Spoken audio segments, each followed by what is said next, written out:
Electrochemical cell का दूसरा नाम क्या है? Galvanic cell.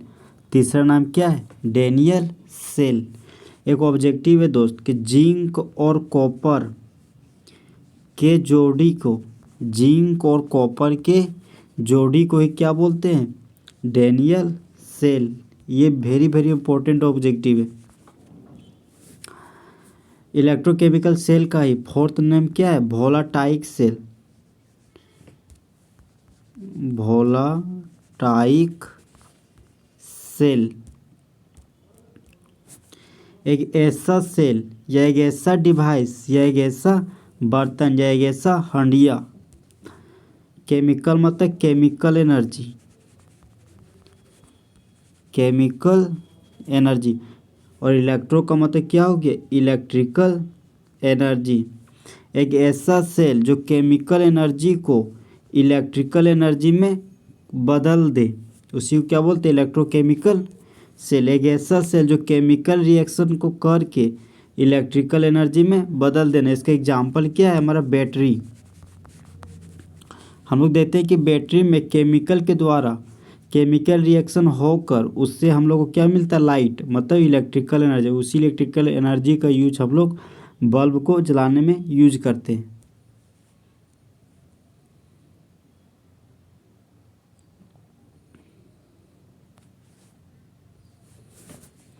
ये हमारा क्या है? कंटेनर। और ये कंटेनर में ये क्या है? इलेक्ट्रोलाइट भरा हुआ। ये भी हमारा क्या है? कंटेनर।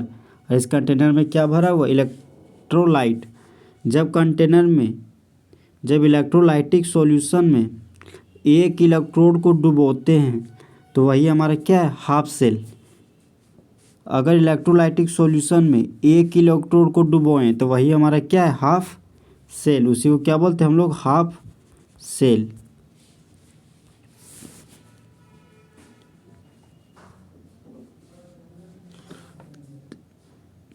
तो ये हमारा कंटेनर है, ये हमारा क्या है? इलेक्ट्रोड।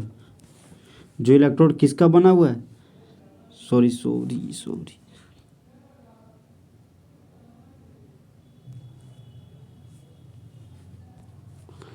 ये हमारा जो इलेक्ट्रोड है वो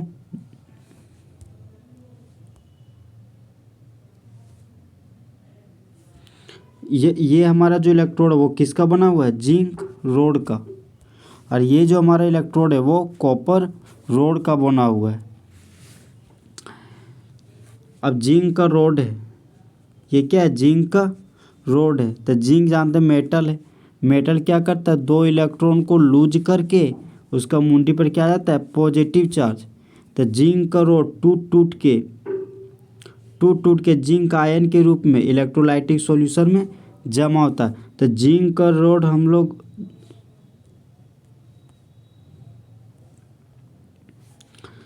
ये हमारा जिंक का रोड है, तो उसी का सॉल्यूशन लेना है। तो हम लोग किसका सॉल्यूशन लेना है? जिंक सल्फेट का सॉल्यूशन नहीं है।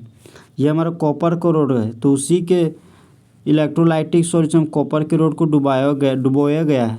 तो कॉपर का रोड है, इसलिए यहाँ पे हम लोग इलेक्ट्रोलाइटिक सॉल्यूशन के रूप में कॉपर सल्फेट को लिए हैं। अब जिंक का रोड है, तो दो इलेक्ट्रॉन को लूज करके इसका मुंडी पर क्या हो जाता है? Positive charge. यही दो इलेक्ट्रॉन लूज किया तो ये जिंक का रोड टूट टूट के जिंक आयन के रूप में इलेक्ट्रोलाइटिक सॉल्यूशन में धीरे धीरे यहाँ पे जमा हो रहा है। अब इलेक्ट्रॉन को जो लूज कर रहा है वो इलेक्ट्रॉन क्या होता है? इलेक्ट्रोड पर जमा हो जाता है। इसीलिए यह इलेक्ट्रोड नेगेटिवली चार्ज हो जाता है, और नेगेटिवली चार्ज होने की वजह से इसको एनोड रोड नाम दे दिया गया है। अब यही नेगेटिवली चार्ज इलेक्ट्रॉन के, यही नेगेटिवली चार्ज जो क्या है? हमारा इलेक्ट्रॉन, वही इलेक्ट्रॉन कंडक्टिंग वायर से होते हुए कैथोड रोड के पास पहुंचता है। ये नेगेटिवली चार्ज है, नेगेटिवली चार्ज है। तो जो हमारा कॉपर सल्फेट का सॉल्यूशन है वो Cu2+ और SO4 के रूप में टूटता है। तो नेगेटिवली चार्ज को देख के कॉपर का आयन बोलता है दिल ललचाए रहा ना जाए। तो कॉपर के रोड पर यहाँ पर यह क्या होता है? जमा हो जाता है। तो ये हमारा क्या हो गया? कैथोड का रोड हो गया।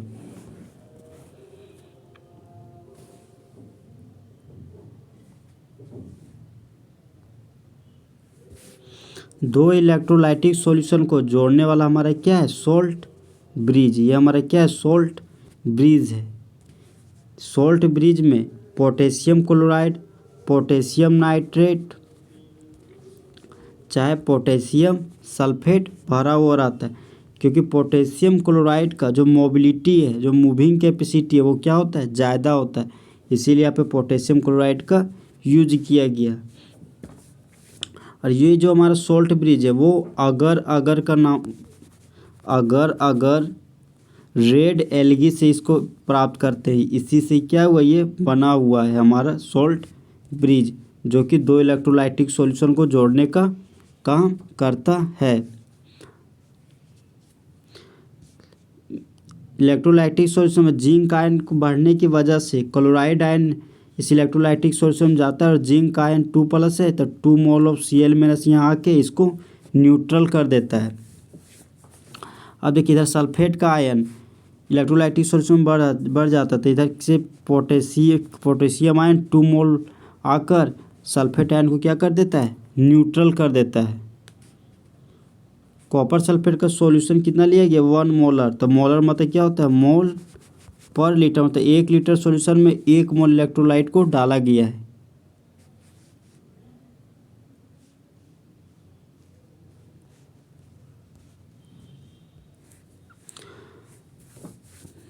तो ये हमारा क्या है, एनोड हाफ सेल, और ये हमारा क्या है, कैथोड हाफ सेल। तो ट्रिक क्या है, आओ, ट्रिक है हमारा आओ, मतलब एनोड रोड पर क्या हो रहा है, ऑक्सीडेशन। और सेकेंड ट्रिक क्या है, कार, सी ए से क्या हो गया, कैथोड रोड, और आर से क्या हो गया, रिडक्शन। तो कैथोड रोड पर क्या होता है, रिडक्शन। एनोड रोड का सबसे मस्त ट्रिक क्या है, लोन। तो एल से क्या हो गया, लेफ्ट हैंड साइड, मतलब ये जो बाएं तरफ है वो। तो एनोड रोड पर ओ से क्या होता है, ऑक्सीडेशन, और ए से क्या हो गया, एनोड रोड, और एन से क्या हो गया, नेगेटिवली चार्ज्ड। मतलब लेफ्ट हैंड साइड में क्या होता है, ऑक्सीडेशन, किस पर, एनोड रोड पर, वो कैसा है, नेगेटिवली चार्ज्ड है। इलेक्ट्रोकेमिकल सेल एक ऐसा सेल जो केमिकल एनर्जी को इलेक्ट्रिकल एनर्जी में कन्वर्ट कर दे, उसी क्या बोलते हैं, इलेक्ट्रोकेमिकल सेल।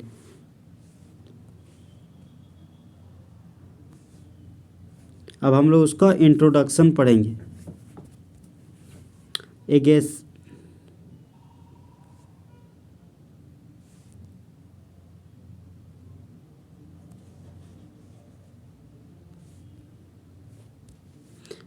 एक ऐसा डिवाइस जो केमिकल एनर्जी को बदल देता हो इलेक्ट्रिकल एनर्जी के रूप में, उसी को क्या बोलते हैं, इलेक्ट्रोकेमिकल सेल। यहाँ पर होने वाला रिएक्शन क्या है, स्पॉन्टेनियस रिएक्शन। इलेक्ट्रोकेमिकल सेल में स्पॉन्टेनियस रिएक्शन होता है। स्पॉन्टेनियस मतलब अपने आप होने वाला रिएक्शन। यहाँ पर किसी तरह कोई इंस्ट्रूमेंट, बाहरी इंस्ट्रूमेंट का यूज नहीं होता है। जैसे पानी का पड़ना, वो हमारा क्या, स्पॉन्टेनियस प्रोसेस। अब पानी को कुआं से निकाल रहे हैं तो रस्सी के मदद से निकाल रहे हैं, तो वो हमारा क्या हो गया, non spontaneous process. Electrochemical cell में रेडॉक्स रिएक्शन होता है, रेडॉक्स रिएक्शन। तो ऑक्स मतलब क्या हो गया, ऑक्सीडेशन, और रेड का मतलब क्या हो गया, रिडक्शन।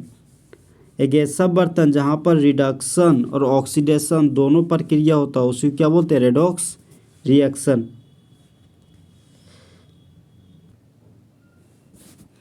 इलेक्ट्रोकेमिकल सेल का एग्जांपल क्या है, कार का बैटरी, जो केमिकल एनर्जी को इलेक्ट्रिकल एनर्जी बदलता है। दूसरा एग्जांपल क्या है, इन्वर्टर, इसका भी काम है केमिकल एनर्जी को इलेक्ट्रिकल एनर्जी में बदल देना।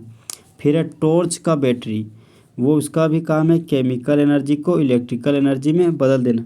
ये हमारा बटन सेल है, ये हमारा क्या है, घड़ी का बैटरी।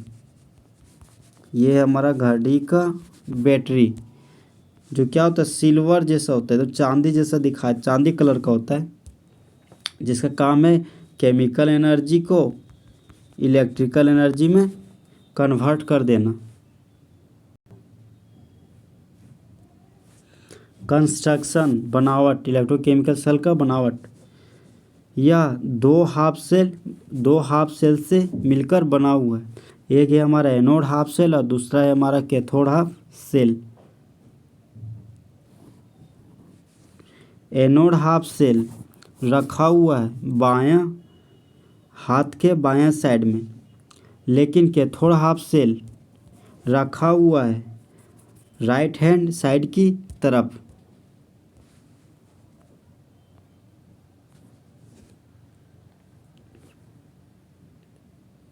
दो हाफ सेल जुड़ा हुआ है निम्नलिखित तरीके से।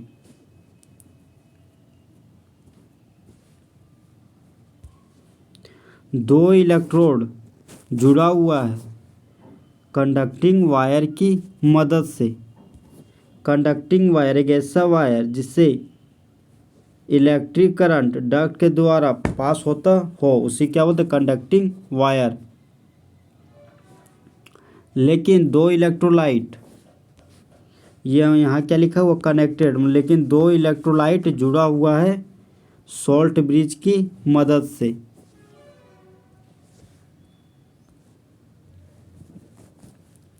एनोड हाफ सेल में एनोड रोड को डुबोया गया है उसी के इलेक्ट्रोलाइटिक सॉल्यूशन में, और कैथोड रोड को डुबोया गया है उसी के सॉल्ट के सॉल्यूशन में। ऑब्जर्वेशन: जिंक रॉड टूट जाता है। जिंक रॉड अपना भार को क्या करता है? त्याग देता है। लेकिन कॉपर रॉड अपना भार को क्या करता है? गेन करता है, मतलब बढ़ाता है।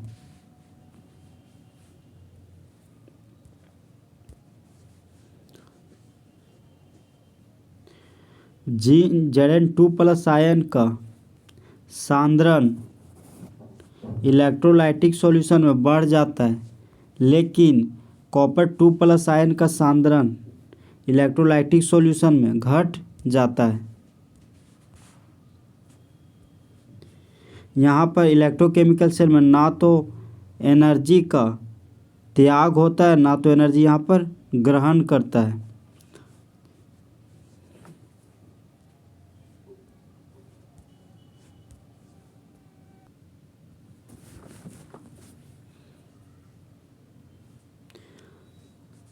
इलेक्ट्रिक करंट के बहने का जो डायरेक्शन है वो क्या है? कैथोड रोड से एनोड रोड की ओर, और इलेक्ट्रॉन हमारा एनोड रोड से कैथोड ओर की ओर बहता है, और जस्ट अपोजिट हमारा इलेक्ट्रिक करंट कैथोड रोड से एनोड रोड की ओर बहाव इसका होता है।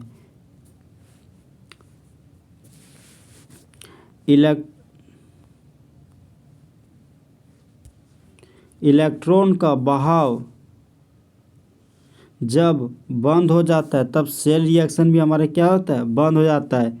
कुछ समय के बाद इलेक्ट्रॉन और सेल रिएक्शन का जो फ्लो है वो बंद हो जाता है।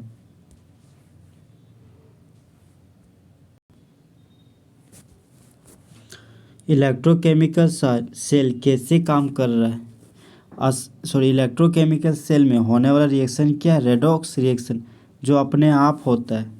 किसी तरह का कोई बाहरी से एक्सटर्नल एनर्जी यहाँ पर नहीं लगाया जा रहा है।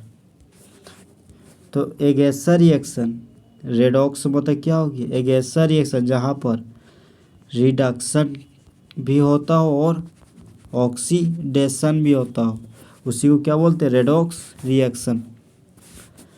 तो एनोड रोड पर हमेशा क्या होता है? ऑक्सीडेशन की प्रक्रिया होता है। ट्रिक क्या था? लियो। एल से क्या है? लॉस, और ई से इलेक्ट्रॉन, तो लॉस ऑफ इलेक्ट्रॉन को ही क्या बोलते हैं हम लोग? ऑक्सीडेशन। तो जिंक का रोड है जो क्या है? सॉलिड अवस्था में, ये क्या किया? दो इलेक्ट्रॉन को लूज कर दिया और जिंक आयन के रूप में बदल गया। जिंक आयन को एक्वस फेज में हमेशा लिखा जाता है।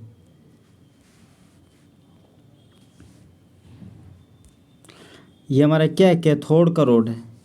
कैथोड के रोड पर क्या होता है? रिडक्शन, और रिडक्शन का ट्रिक क्या है? जर, जिससे क्या हो गया? गेन, और ई से हो गया इलेक्ट्रॉन, आर से क्या हो गया रिडक्शन। गेन ऑफ इलेक्ट्रॉन को क्या बोलते हैं रिडक्शन। यहाँ कॉपर का आयन है, यहाँ कॉपर का रोड है, तो कॉपर के आयन के मुंडी पर कितना है 2+, और कॉपर का ऑक्सीडेशन स्टेट यहाँ पर 0 है, तो वैल्यू यहाँ 2+, यहाँ 0, हमको 0 लाना है, तो क्या कर दिया 2 इलेक्ट्रॉन को यहाँ पर गेन कर लिया है, तो 2+2 - क्या हो गया न्यूट्रल आउट, तो ये 0 के बराबर आ गया। अब सेल रिएक्शन देखिए, ऊपर में हमारा जिंक है, 2 इलेक्ट्रॉन को लूज किया और जिंक आयन के रूप में बदल गया। तो ओवरऑल सेल रिएक्शन हम लोग लिख रहे हैं। सबसे पहले जिंक के रोड को लिखें, उसके बाद नीचे आए तो नीचे हमारे क्या कॉपर का आयन एक्वस फेज में, वो भी लिख दिए। अब 2 मोल पे इलेक्ट्रॉन 2 मोल पे इलेक्ट्रॉन सेम होने की वजह से क्या हो गया कैंसिल आउट। उसके बाद ऊपर गए तो एरो का साइन मिला, नीचे आए तो एरो का, इसलिए यहाँ पर गिब्स का यूज किया। फिर ऊपर गए तो क्या है जिंक आयन, तो यहाँ पर हम लोग जिंक आयन का यूज किए जो क्या है एक्वस फेज में। उसके बाद नीचे आए तो क्या मिला कॉपर का सॉलिड, तो यहाँ पर कॉपर का सॉलिड को लिख दिए। अब सेल का रिप्रेजेंटेशन देखिए, जिंक का रोड था और 2 इलेक्ट्रॉन को लूज किया और यहाँ पर जिंक आयन के रूप में बदल गया, तो जिंक के रोड के लिए जिंक लिखें, और ये जो एरो का साइन है उसके लिए क्या किया सिंगल वर्टिकल लाइन का यूज किया गया, और यहाँ पर ये क्या है जिंक आयन, तो यहाँ पर जिंक आयन लिख दिए। अब हम लोग जानते हैं कि ऑक्सीडेशन हाफ सेल से रिडक्शन हाफ सेल की ओर हम लोग सॉल्ट ब्रिज की मदद से पहुँचे थे। एक इलेक्ट्रोलाइटिक सॉल्यूशन से दूसरे इलेक्ट्रोलाइटिक सॉल्यूशन से तक पहुंचने के लिए can be use salt bridge, तो यहाँ पर क्या किए हैं सॉल्ट ब्रिज का यूज किया है, जो इसको क्या बोलते हैं सॉल्ट ब्रिज। और सॉल्ट ब्रिज को हम लोग डबल वर्टिकल लाइन से दिखाते हैं, डबल वर्टिकल लाइन से दिखाते हैं इसको।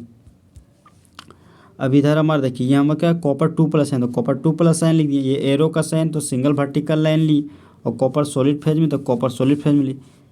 ये जो हमारा सिंगल वर्टिकल लाइन है इसी को क्या बोलते हैं फेज बाउंड्री, फेज बाउंड्री चाहे फेज डिफरेंस, मतलब ये अवस्था में चेंजिंग को बताता है।